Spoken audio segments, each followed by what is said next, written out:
আসসালামু আলাইকুম। আলহামদুলিল্লাহ, আজ উপস্থিত হয়েছি আমরা রিয়ান ইন্টারন্যাশনাল স্কুলের এক সাংস্কৃতিক অনুষ্ঠান। এটা ধর্মীয় এবং মনোজ্ঞ সাংস্কৃতিক অনুষ্ঠান। এই সংস্থায় যে সমস্ত ছাত্রছাত্রী পড়াশোনা করে তাদের প্রতি আমাদের আন্তরিক অভিনন্দন, এবং যে সমস্ত অভিভাবক অভিভাবিকা এবং মঞ্চে উপবিষ্ট আমার বিভিন্ন শ্রদ্ধেয় ব্যক্তিবর্গ উপস্থিত হয়েছেন, প্রত্যেককে আমার যথাক্রমে সালাম ও স্নেহ জানালাম।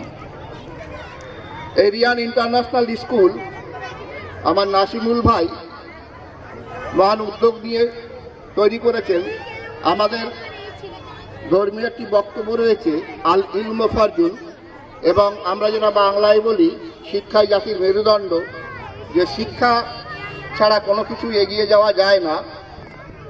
নাসিমুল ভাই তার কর্ণধার এবং তার সহযোগী আমি দেখছি কিরণ স্যার রয়েছে, এবং তারা এই ইন্টারন্যাশনাল স্কুল চালানো ছাড়াও কোচিংয়ের সুব্যবস্থা করেছেন।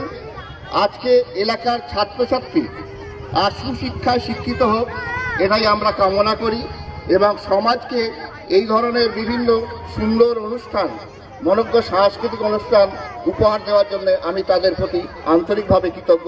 এই বলে আমি আমার ক্ষুদ্র বক্তব্য এখানে সমাপ্ত করছি।